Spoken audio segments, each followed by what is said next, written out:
오늘 함께 생각해 볼 말씀은 시편 51편 1절부터 19절 말씀입니다. 시편 51편 1절부터 19절 말씀입니다. 한 절씩 봉독하도록 하겠습니다. 하나님이여, 주의 인자를 쫓아 나를 긍휼히 여기시며 주의 많은 자비를 쫓아 내 죄가를 도말하소서. 나의 죄악을 말갛게 씻기시며 나의 죄를 깨끗이 제하소서. 대저 나는 내 죄가를 아오니 내 죄가 항상 내 앞에 있나이다. 내가 주께만 범죄하여 주의 목전에 악을 행하였사오니 주께서 말씀하실 때 의로우시다 하고 판단하실 때 순전하시다 하리이다. 내가 죄악 중에 출생하였으며 모친이 죄 중에 나를 잉태하였나이다. 중심의 진실함을 주께서 원하시오니 내 속의 지혜를 알게 하시리이다. 우술초로 나를 정결케 하소서. 내가 정하리이다. 나를 씻기소서. 내가 눈보다 희리이다. 나로 즐겁고 기쁜 소리를 듣게 하사 주께서 꺾으신 뼈로 즐거워하게 하소서. 주의 얼굴을 내 죄에서 돌이키시고 내 모든 죄악을 도말하소서. 하나님이여, 내 속에 정한 마음을 창조하시고 내 안에 정직한 영을 새롭게 하소서. 나를 주 앞에서 쫓아내지 마시며 주의 성신을 내게서 거두지 마소서. 주의 구원의 즐거움을 내게 회복시키시고 자원하는 성령을 주사 나를 붙드소서. 그리하면 내가 범죄자에게 주의 도를 가르치리니 죄인들이 주께 돌아오리이다. 하나님이여, 나의 구원의 하나님이여, 피 흘린 죄에서 나를 건지소서. 내 혀가 주의 의를 높이 노래하리이다. 주여, 내 입술을 열어주소서. 내 입이 주를 찬송하여 전파하리이다. 주는 제사를 즐겨 아니하시나니 그렇지 않으면 내가 드렸을 것이라. 주는 번제를 기뻐하지 아니하시니이다. 하나님의 구하는 제사는 상한 심령이라. 하나님이여, 상하고 통회하는 마음을 주께서 멸시치 아니하시리이다.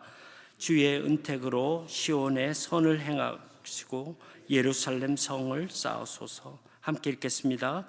그때 주께서 의로운 제사와 번제와 온전한 번제를 기뻐하시리니 저희가 수소로 주의 단에 드리리이다. 새벽기도 설교는 매일 성경의 순서에 따라서 오늘은 사무엘하 13장 1절부터 21절 말씀을 가지고 말씀을 나누어야 하지만 이틀간의 설교를 통해서 그 내용을 다루었기 때문에 오늘은 다윗이 밧세바와의 간음 사건 후 하나님의 진노의 메시지를 듣고 지은 참의 시 시편 51편을 중심으로 회개의 삶이란 제목으로 함께 말씀을 생각해 보고자 합니다. 현 시대를 소돔과 고모라로 비교하여 종말이 가까웠다고 생각하고 말하는 사람들이 많이 늘고 있습니다.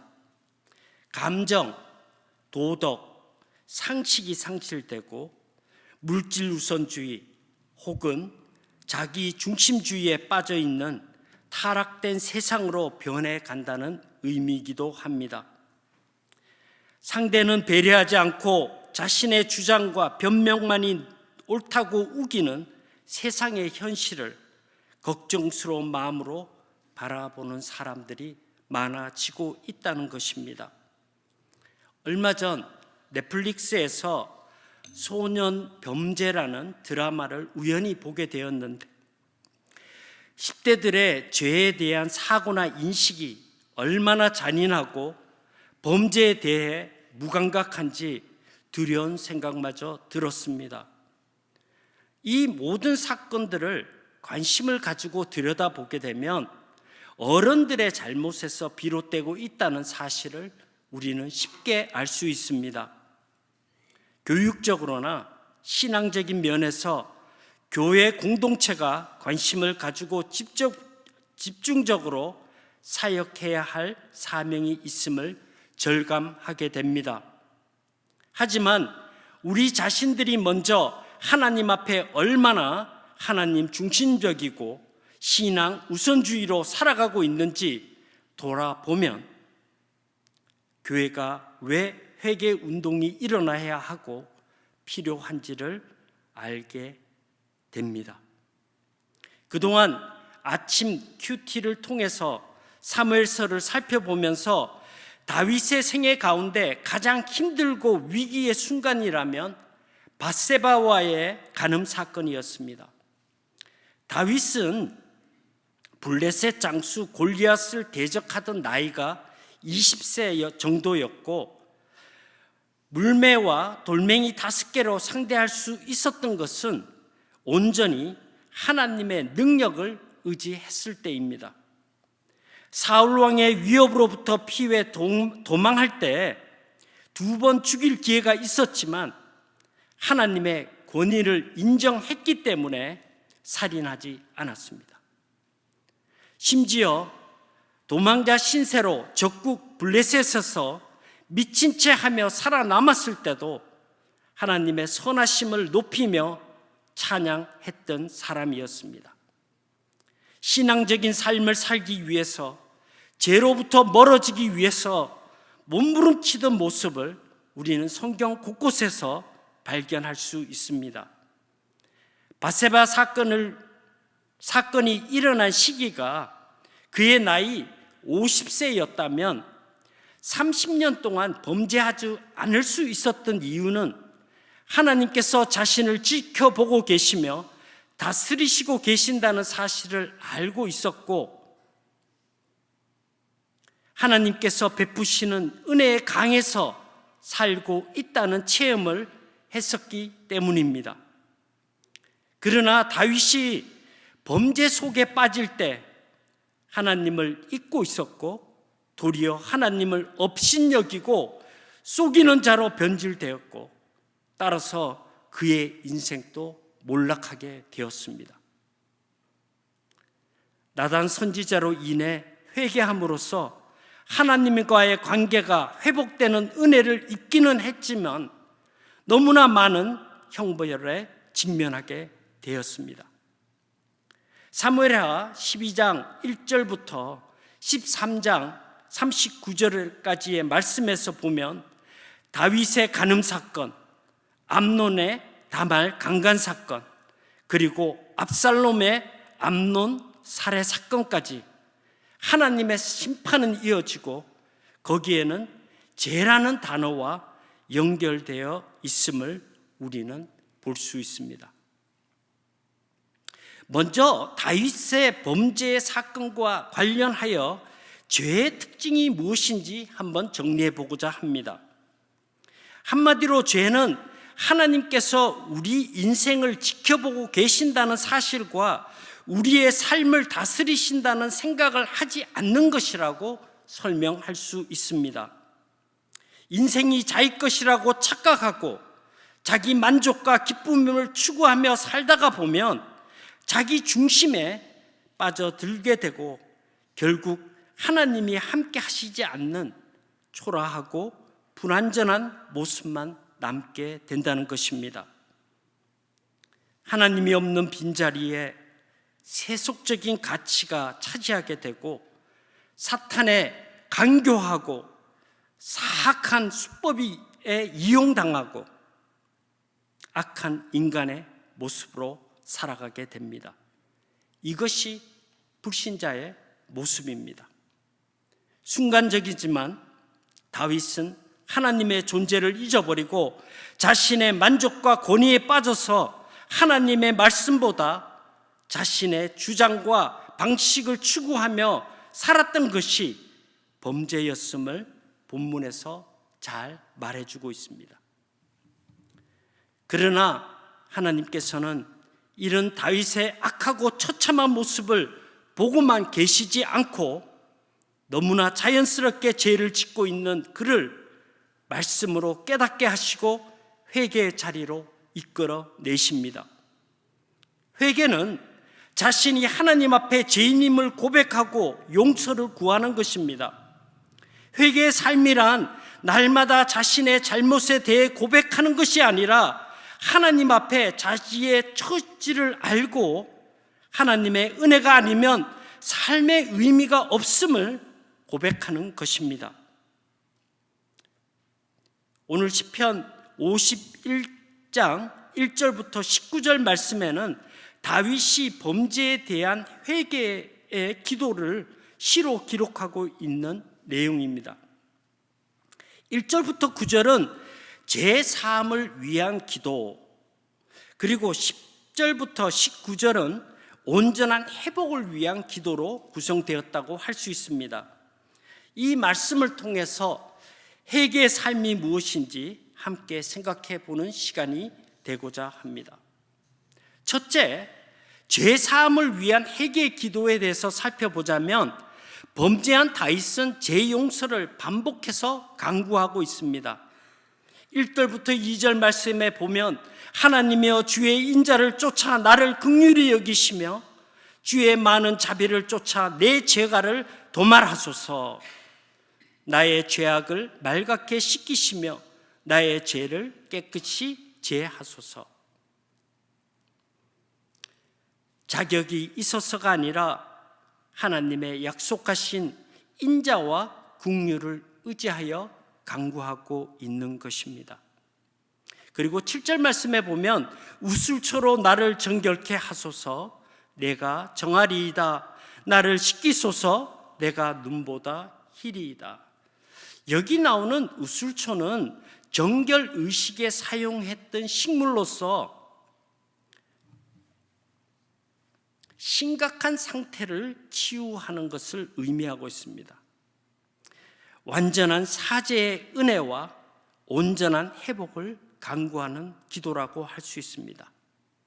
그리고 9절 말씀에 보면 주의 얼굴을 내게서 돌이키시고 내 모든 죄가를 도말하소서. 1절에서 시작한 자신의 죄 용서에 대한 간구를 마무리하는 구절로서 도말하소서라는 구절을 반복하여 강조하는 것은 가능하다면 하나님의 생명체계에서 범죄에 대한 사실을 지워주실 것을 간절히 요청하는 기도라고 할 수 있습니다. 또한 3절부터 4절 말씀은 자신의 죄가 얼마나 크고 하나님께 대한 반역인지, 또한 하나님의 심판을 받아 마땅하고 옳은 것임을 겸손히 고백하는 내용입니다. 5절부터 6절 말씀은 자신의 뿌리 깊은 죄성이 하나님께서 말씀하신 진실, 즉 도덕적 순결과 지혜와 얼마나 거리가 먼 것인지를 인정하는 것입니다. 더 간절하게 죄사함을 간구하고 하나님의 용서를 반복하여 구하고 있습니다. 아무리 큰 죄라고 해도 죄 고백과 죄 용서를 구하는 자에게 예수 그리스도의 십자가의 보혈로 하나님께 나갈 수 있는 인자와 긍휼하심을 입게 된다는 사실은 그리스도인에게 회개의 그 큰 기쁨을 말해주고 있는 것입니다. 둘째, 온전한 회복을 위한 회개 기도에 대해서 살펴보겠습니다. 이 말씀을 보면 하나님 앞에 정결한 삶을 간구하고 있습니다. 10절 말씀에 보면 하나님이여 내 속에 정한 마음을 창조하시고 내 안에 정직한 영을 새롭게 하소서. 하나님 앞에서 두려움이 없고 담대한 모습으로 고치는 것이 아닌 새롭게 창조해 주실 것을 간구하고 있습니다. 범죄의 욕구를 물리칠 수 있는 능력을 허락하셔서 하나님만을 섬기고 순수하고 온전한 마음을 주시기를 간구하고 있는 것입니다. 자신의 능력이나 성품으로 불가능하기에 하나님의 은혜로 가능함을 표현하고 있는 것입니다. 그리고 11절 말씀에 보면 나를 주 앞에서 쫓아내지 마시고 주의 성신을 내게서 거두지 마소서. 범죄한 후에 하나님으로부터 도망가던 아담과 하와의 모습을 떠올리게 합니다. 특히 다윗은 하나님께로부터 쫓겨나는 또 외면당하는 것이 무엇인지 사울 왕의 경우에서 직접 보았으며 성령이 떠난 후에 비참한 삶의 최후를 맞이하는 사울을 통해서 분명히 경험하고 보았던 사람입니다. 12절 말씀에 보면 주의 구원의 즐거움을 내게 회복시키시고 자원하는 심령을 주사 나를 붙드소서. 범죄 후에는 사라졌지만 하나님과 동행할 때 누렸던 기쁨과 평안을 말하고 있습니다. 예수 그리스도를 믿는 진정한 의미는 하나님 안에 있는 기쁨과 평안을 누릴 수 있기 때문입니다. 16절부터 17절 말씀에 보면 하나님의 구하시는 제사는 상한 심령이라 하나님이여 상하고 통회하는 마음을 주께서 멸시치 아니하시리이다. 하나님께 범죄한 다윗이 하나님께 찬송을 드리지 못하는 답답한 심정을 토로하고 있는 부분이고, 자신 스스로가 자신의 죄를 해결할 수 없는 무능한 존재임을 인정하고 회개하는 겸손의 고백이 담겨 있습니다. 이것이 참된 회개 기도입니다. 다윗의 회개 기도를 살펴보면 과연 우리는 회개의 삶을 살고 있는지, 또 회개의 삶을 바로 이해하고 있는지 생각해 볼 필요가 있습니다. 현대교회에서 회개라는 것은 무겁고 피하고 싶은 주제이지만 또한 긴급하게 요구되는 것이기도 합니다. 그리스도인은 죄인이라는 사실을 깨닫고 회개를 통해 부름받은 자들입니다. 먼저 회개를 통해 하나님의 자녀로 거듭난 건 사실입니다. 그 후에도 반복적인 회개가 계속되고 나타나야 한다는 것입니다. 왜냐하면 구별된 삶, 즉 거룩하신 하나님과의 관계를 유지하려면 그리스도인에게 꼭 필요한 것이기 때문입니다. 그러나 교회의 현실은 회개라는 단어가 변질되고 있습니다. 회개를 당연시하거나 교회의 부흥과 성장, 즉 눈에 보이는 가시적인 결과에 초점을 두고 있기 때문입니다. 율법적인 회개를 강조하고 있기 때문에 오히려 성경적 정의를 왜곡하고 하나님의 요구를 경험하지 못하고 있다고 할 수 있습니다. 회개라는 성경적 정의가 무엇입니까? 회개는 하나님의 주권적인 역사로 이루어지는 것이며 인간이 하나님을 향해 진실된 마음으로 다가가는 것을 말하고 있습니다.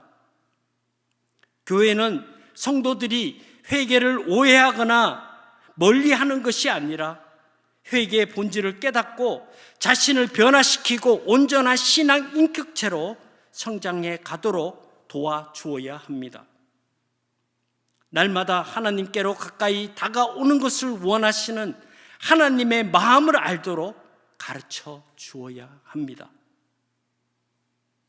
회개는 두렵고 피곤한 것이 아니라 성도의 회복이고 기쁨이 되어야 합니다. 회개는 용서받는 것이 아니라 예수 그리스도의 속죄를 통해 이루어진 것을 인정하는 것입니다. 즉 십자가에 의지하여 하나님께로 마음과 삶을 돌이키는 것을 말한다는 것입니다. 하나님께서 회개를 요구하시는 것은 율법적인 이런 형식적인 것이 아니라 하나님과 친밀함과 하나님의 사랑을 회복하기 위한 것입니다. 시편 51편을 세 가지로 요약해서 한번 정리해 보자면, 첫 번째로는 자신을 바라보고 묵상하는 것이 회개입니다. 즉 하나님의 인자하심에 의지한다는 것입니다. 둘째는 하나님을 바라보고 묵상하는 것입니다. 즉 하나님의 의로우심으로 변화를 경험하는 것입니다. 셋째는 십자가를 바라보며 묵상하는 것입니다. 즉 예수 그리스도의 불쌍히 여기심에 구원되고 하나님의 자녀로 회복되는 것을 의미합니다. 회개를 어리석은 생각이나 행동, 과거의 후회, 게으름과 실수에 대한 참의 기도 정도로 착각하고 있는 경우가 많습니다. 회개는 이는 행위적인 것을 해결하고 용서받는 것이 아니라 우리의 삶의 방향을 바꾸고 전인격적이고 근본적인 신앙의 변화를 의미하고 있는 것입니다. 제 용서를 반복적으로 구하는 유화적이고 피곤한 수준에서 벗어나서 지성적이고 감성적이고 영적 변화가 일어나고 하나님을 뜨겁게 사랑하고 진정한 예배로 연결되는 회개가 되어야 한다는 것입니다. 회개라는 하나님의 요구를 고통스러운 것이 아니라 하나님과 화목과 친밀함을 나누기 위한 하나님의 초청이며 은혜로 승화시켜 가야 한다는 것입니다. 아직 예배에 감격이 없고 신앙의 삶에 기쁨이 없다면 참된 회개로 이루어진 변화와 치유가 우리에게 있는지 다시 한번 고민해 보아야 합니다. 혹 자신이 죄인임을 인정하지 않거나 회개를 통해 언제든지 죄 문제를 해결할 수 있다는 잘못된 인식을 가지고 있지 않은지 고민해 보아야 합니다. 회개는 죄 문제를 해결하지 못합니다. 우리의 죄는 예수 그리스도의 십자가의 구속의 은혜로 이미 해결되었습니다. 믿으셔야 합니다. 회개는 예수 그리스도의 십자가의 사랑에 힘입어서 하나님께 나아가는 것이며 하나님께 자신의 모든 것을 의지하고 간구하는 것을 말합니다. 회개는 마음의 변화를 말하고 삶의 방향을 바꾸는 하나님의 사랑을 경험하며 체험하는 것을 말하고 있다는 것입니다. 말씀을 정리하겠습니다. 현대 교인들의 회개에 대한 인식은 회개를 죄 용서라고 생각한다는 것이나 습관적으로 반복하고 있다는 것입니다.